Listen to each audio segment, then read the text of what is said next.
Hello, I am Brigit Portilla and I've been a teacher for about 16 years.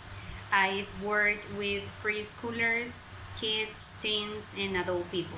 In this moment, I am a teacher at the Colombo Americano and I work for the adult and the kids and teens program. And about my teaching tricks, I think that teachers always have a lot of tricks in their bags because we have to be ready for a plan B or C or D.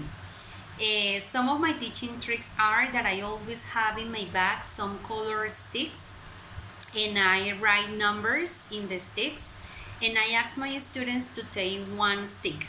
So once my students have taken the sticks, I ask them to answer questions or to participate only students who received odd numbers, for example. In that way, I have broken the participation time when you ask them to participate spontaneously and they don't want.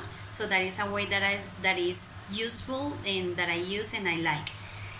And other teaching trick that I have is that I always have pieces of papers. I am a paper lover.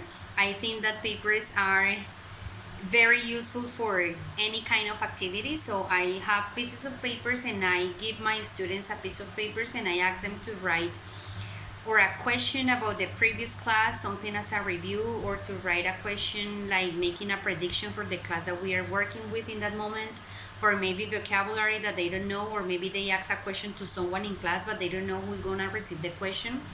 The thing is that when they finish and they write the question, I collect them and I put them in a magic bag.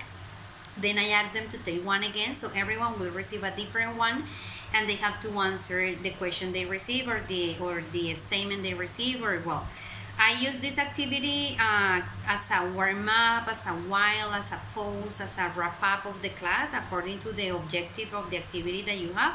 I consider that giving the opportunity to students to write their own questions as a reflection is a good idea.